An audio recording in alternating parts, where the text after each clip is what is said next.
Sujas bulletin में आपका स्वागत है। मैं हूं आपके साथ अभिलाषा गर्ग। एक नजर हेडलाइंस पर। मुख्यमंत्री ने लोक सेवा दिवस पर आयोजित कार्यक्रम में की शिरकत। कहा, लोकतंत्र के बुनियादी ढांचे की मजबूती में लोक सेवकों की भूमिका अहम। मुख्यमंत्री का शेखावाटी क्षेत्र के 3 दिवसीय दौरे का आज आखिरी दिन। चूरू में हुए संकल्प दिवस कार्यक्रम में आमजन को किया संबोधित। मुख्यमंत्री ने ली यमुना जल समझौते के क्रियान्वयन की प्रगति की समीक्षा बैठक। राज्य सरकार शेखावाटी क्षेत्र को यमुना जल उपलब्ध करवाने के लिए गंभीर।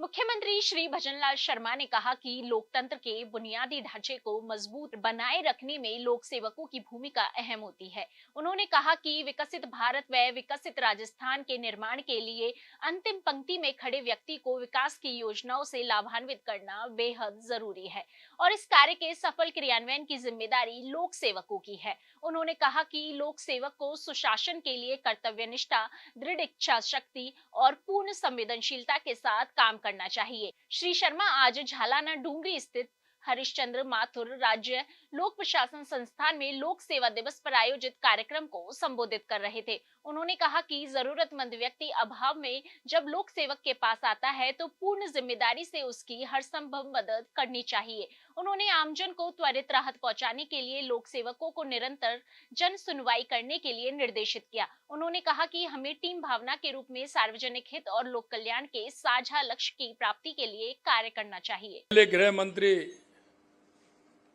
सरदार वल्लभ भाई पटेल जी ने 1947 में भारतीय प्रशासनिक सेवा के अधिकारियों को दिल्ली में संबोधित किया था और इसी उपलक्ष्य में हम 21 अप्रैल को लोक सेवा दिवस मनाते हैं।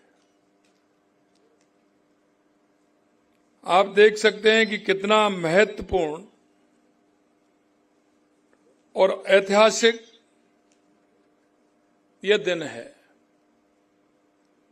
क्योंकि उस समय 2047 में देश की जो परिकल्पना थी, देश का जो विचार था, देश का जो सोच था, वे उस ओर इंगित करता है। और उन्होंने अपने ऐतिहासिक भाषण में लोक सेवकों को स्टील फ्रेम अर्थात देश की शासन व्यवस्था की रीढ़ कहा था और यह वास्तविकता है। आज के समय में और उस समय उन्होंने कहा था, मेरे को कोई अंतर नजर नहीं आता। ये जो उन्होंने कहा वो ही आज के परिदृश्य में है। लोक सेवा दिवस मनाने का उद्देश्य लोक सेवकों के योगदान को पहचान कर उनको सम्मानित करने का भी है। मुख्यमंत्री ने कहा कि राज्य सरकार लोकहित, त्वरित एवं भ्रष्टाचार मुक्त प्रशासन की संकल्पना हेतु पूर्ण रूप से प्रतिबद्ध है। इस हेतु सेवाओं की सरल, सुगम एवं त्वरित प्रदायगी के लिए नवाचारों को बढ़ावा दिया जा रहा है। उन्होंने कहा कि राज्य सरकार द्वारा निवेश और रोजगार के अवसरों को बढ़ाने के लिए एक जिला एक उत्पाद नीति, नई पर्यटन इकाई नीति, एकीकृत स्वच्छ ऊर्जा नीति, नवीन खनिज नीति जैसी महत्वपूर्ण नीतियां जारी की गई है। राज्य सरकार लोकहित, त्वरित एवं भ्रष्टाचार मुक्त प्रशासन की संकल्पना हेतु पूर्ण रूप से प्रतिबद्ध है। इस हेतु सेवाओं की सरल, सुगम और त्वरित प्रदायगी के लिए नवाचारों को बढ़ावा दिया जा रहा है। राज्य सरकार द्वारा निवेश और रोजगार के अवसर बढ़ाने के लिए एक जिला एक उत्पादन नीति, नई पर्यटन नीति, एकीकृत स्वच्छ ऊर्जा नीति, नवीन खनिज नीति जैसी महत्वपूर्ण नीतियां जारी की गई हैं। मुझे खुशी है कि ग्राम स्तर तक ई फाइल प्रणाली को लागू कर दिया गया है तथा सभी विभागों में ऑनलाइन पेपरलेस कार्य हो रहा है। लेकिन इसका मूल्यांकन कौन करेगा? इसकी मॉनिटरिंग कौन करेगा?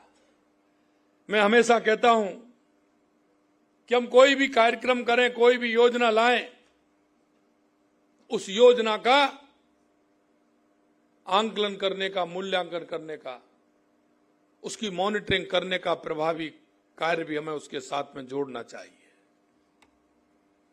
क्योंकि हमारे काम का आंकलन, कई बार कहते हैं 1 साल में हो, 6 महीने में हो। मैं आपसे इतना कहना चाहता हूं, आप अपने काम का आंकलन अगर प्रतिदिन करने लग गए तो महीने, 2 महीने, 6 महीने, साल भर करने की आवश्यकता नहीं है। आपका काम का प्रतिदिन सिर्फ 5 मिनट, सिर्फ 5 मिनट काम होने के बाद, ऑफिस के बाद, आप एक ही काम कि आज का मेरा काम लोक सेवक होने के नाते आज का मैंने मेरा काम कितना किया है, उसका आंकलन कोई और नहीं, मैं स्वयं कर सकता हूं। एक बार आंकलन आप करेंगे तो आपका पूरा काम एक ही दिन के 2 मिनट की सोच पर पूरा काम हो जाएगा। वहीं लोक सेवा दिवस 2025 की पूर्व संध्या पर रविवार को जयपुर के हरिश्चंद्र माथुर राजस्थान राज्य लोक प्रशासन संस्थान में सांस्कृतिक संध्या का भव्य आयोजन हुआ। कार्यक्रम में लोक सेवकों की एक से बढ़कर एक मनमोहक प्रस्तुतियों ने हर किसी की धड़कनें बढ़ा दी। संगीतमय संध्या में देशभक्ति गीतों, बॉलीवुड नगमों और कविताओं का सभी ने भरपूर आनंद उठाया। संगीतमय वातावरण में लोक सेवकों द्वारा अपने प्रशासनिक दायित्वों को निभाने के जज्बे को खूबसूरती से दर्शाती हुई म्यूजिकल पैरोडी ने संगीतमय संध्या में समा बांधा। हर्ष और उत्साह से सराबोर श्रोताओं ने इस सांस्कृतिक संध्या की खुशनुमा और यादगार शाम का भरपूर आनंद उठाया और यादों में सजो लिया। मुख्यमंत्री श्री भजनलाल शर्मा ने आज शेखावाटी क्षेत्र के 3 दिवसीय दौरे के आखिरी दिन चूरू के पुलिस लाइन मैदान में हुए संकल्प दिवस कार्यक्रम में जनसमूह को संबोधित किया। इस अवसर पर मुख्यमंत्री ने कहा कि हमारी सरकार विकसित राजस्थान, विकसित चूरू के संकल्प को साकार करने के लिए प्रतिबद्ध है। मुख्यमंत्री ने आमजन को संबोधित करते हुए राज्य सरकार की जन कल्याणकारी योजनाओं से सभी को अवगत करवाया। हमारा विजन है युवा, महिला, किसान, मजदूर। देश के यशस्वी प्रधानमंत्री नरेंद्र मोदी जी कहते हैं हमारे यहां देश में 4 जातियां हैं, 4 जातियां हैं। वो है किसान, युवा, महिला, मजदूर। ये हमारी जातियां हैं। इनके प्रोत्साहन के लिए काम करेंगे। हमारे प्रधानमंत्री मातृ वंदन योजना की राशि भी 5,000 से 6,500 रुपए बढ़ाई। 14 लाख से अधिक महिलाओं को लखपति दीदी बनाने का प्रशिक्षण दिया जा चुका है। मां वाउचर योजना में 25,000 गर्भवती महिलाओं को लाभ दिया है। लाड़ो प्रोत्साहन योजना पिछले बजट में 1 लाख थी, अब हमने उससे बढ़ा करके 1.5 लाख रुपए किया है। हमारे गरीब कल्याण की योजना आपने देखी है। सिलेंडर हमारा 450 रुपए में हम दे रहे हैं। अन्नपूर्णा रसोई में खाना दे रहे हैं। दिव्यांग व्यक्तियों, लघु सीमांत किसानों को, जो हमारे माता बहनें बुजुर्ग हैं, उनको 1,000 जो पेंशन देते थे, उसको हमने 1,250 रुपए बढ़ाने का काम हमारी सरकार ने किया है। मुख्यमंत्री श्री भजनलाल शर्मा ने कहा कि यमुना जल समझौता राजस्थान के शेखावाटी अंचल में पर्याप्त जल उपलब्धता की दिशा में ऐतिहासिक कदम है। इसके धरातल पर उतरने के बाद इस क्षेत्र को पेयजल एवं सिंचाई हेतु पर्याप्त जल उपलब्ध होगा और जल की समस्या का स्थायी समाधान का मार्ग प्रशस्त होगा। उन्होंने कहा कि इसके प्रथम चरण में राज्य की सीकर, चूरू, झुंझुनू और अन्य क्षेत्रों में पेयजल आपूर्ति एवं अन्य आवश्यकता हेतु जल उपलब्ध हो सकेगा।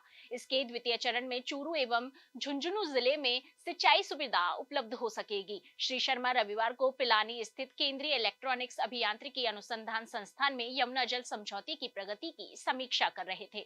उन्होंने कहा कि यमुना जल समझौते के तहत ताजेवाला हेड, हथिनीकुंड बैराज से यमुना जल लाने हेतु प्रभा प्रणाली कार्य योजना की प्रभावी मॉनिटरिंग एवं त्वरित क्रियान्वयन सुनिश्चित करने के लिए राज्य सरकार गंभीर है एवं इसी क्रम में जल संसाधन विभाग द्वारा अलग से अतिरिक्त मुख्य अभियंता यमुना जल का नवीन पद सृजित किया गया है।